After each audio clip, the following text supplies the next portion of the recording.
Privação de sono. Privação de sono. Privação de sono Não, dá uns problemas ruins, né? Dá um Pode bang. matar, né, cara? Privação né? de sono pode matar.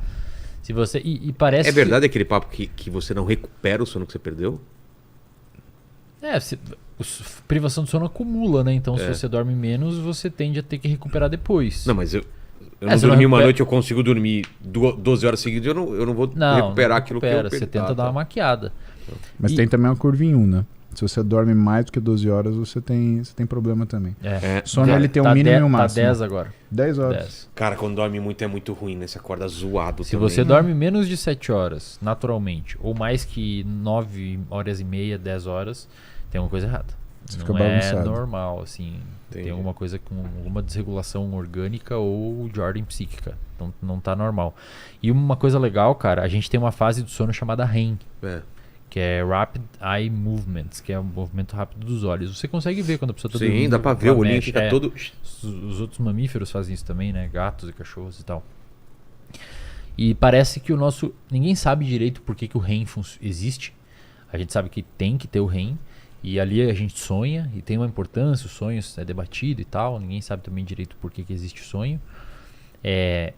Mas parece que o REM é muito importante, cara. E, de novo, ninguém sabe exatamente por quê, mas a gente sabe que é importante. E a gente sabe que é importante porque quando você priva uma pessoa muito tempo de sono, assim que ela dorme, o cérebro pula os 3 primeiros estágios e vai direto pro REM. direto pro REM.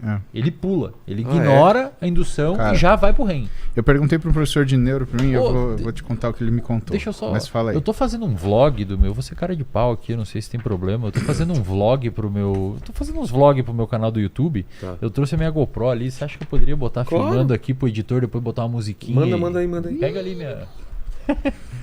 Ô, Matheus, que é o editor aí. Depois Cadê? você bota uma musiquinha ali... pra não dar direitos aí ou cortar o Vilela derrubar nosso canal do YouTube. Não, que isso. Pode continuar aí, Paulo. Seu neuro. Ó, meu professor de neuro, ele me ensinou um negócio, né? E aí, eu vou ensinar pra tu. Quer dizer, eu vou mostrar pra tu e depois você corrige. Deixa eu ver o que é em cima, o que é embaixo. Aqui é em cima, aqui é embaixo. Tá bom, já me localizei. Vou ter que realmente desenhar de ponta cabeça. Então pode desenhar normal, depois você vira também. Qualquer coisa. Aí são 2 trabalhos. É. Bom, o sono REM, Rapid Eye Movement, o francês ele tem uma definição mais legal, ele chama de sono paradoxal. Olha que Por que bonito sono isso. paradoxal? Porque em vez de você aprofundar aquilo que é o seu nível de consciência, na verdade, você aumenta, a função cerebral sobe. Ah, é? Por isso que o Durante francês REM? chama durante o REM, né? E é a hora que a gente tem, por exemplo, fixação de memória, né? Tem uma coisa legal que, por exemplo, o sono que faz mal a gente perder e o que a gente perde com o envelhecimento é o sono delta. Que é? É o sono intermediário. É o antes do REM? É antes do REM. É o sono profundo. A gente vai perdendo ele. E o que a gente vai perdendo com o envelhecimento.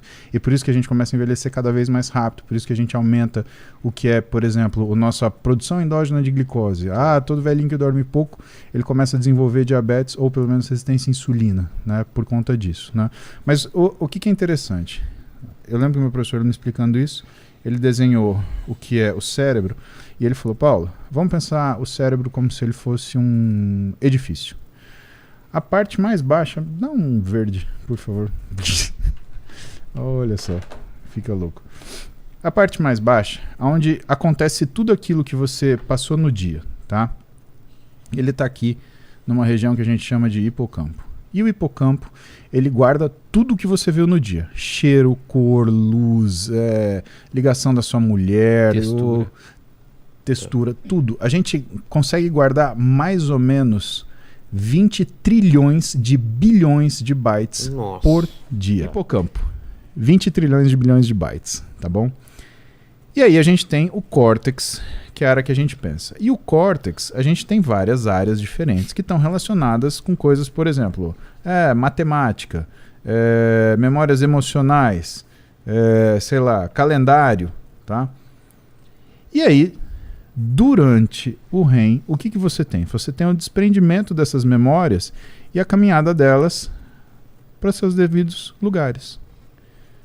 Por que às vezes trabalha mais? Porque algumas memórias, colocando em elas gavetas são... diferentes. Exato, e elas são compartilhadas, né? Então, por exemplo, você combinou de viajar com a sua esposa, então tá aqui emoção, mas também entra na parte calendário, né? Para você guardar, né? E aí, você tem ainda uma coisa que é uma das coisas que eu aprendi com o Wesley, né? Que é a informação básica da memória, o engrama, né? E o que é o engrama? Na formação dele, você tem o que a gente chama de processos sujos, né? Ou seja, nessa memória tem muita coisa aqui, né? Como é que foi a combinação de eu viajar com a Roberta, que a gente ia viajar? Que não importa tanto, sujeira. Existia o contexto, né? A gente estava no restaurante, fazendo o pedido, alguém estava ligando, chamando no WhatsApp, esperando, sei lá, o táxi, enfim. Tinha que limpar tudo isso, inclusive, para conseguir ter isso. Então, imagina se a gente fosse fazer um desenho pictórico, né? O seu subconsciente, né? Como se fosse o fundo de um lago, né? Você tem lá o fundo de um lago. E nesse fundo do lago, a gente tem as bexiguinhas do reservatório de dopamina. Todas uma do lado das outras. Em algum momento, a gente tem a superfície do lago. Então, o sono REM é você cortar elas. Opa, corticalizou. Opa, corticalizou. Opa, corticalizou. O que às vezes dá confusão? Dá confusão que muitas vezes, para a gente fazer essa lembrança do processo sujo, o teu cérebro cria uma história, um contexto. Esse contexto é o sonho. É o pesadelo. Porque ele precisa misturar o que você... Aliás, ele precisa criar um contexto para aquela memória ela ter uma relevância. Lembra? Uma das primeiras coisas que eu falei para você em relação ao livro do Steven Pinker, né? Como que a mente funciona? Ela precisa ter gavetas específicas para as coisas. Ela tem a capacidade de categorizar essas informações. Então, isso daqui é uma jujuba. Né? Foi o exemplo que eu dei. É um doce, é um snack, ele é doce, ele tem sabor de fruta. Né? Então ele está junto, por exemplo, com o bolo de chocolate, mas o bolo de chocolate está na gaveta do chocolate, ele está na gaveta das frutas. A gente tem a mesma coisa aqui. Mas quer adicionar.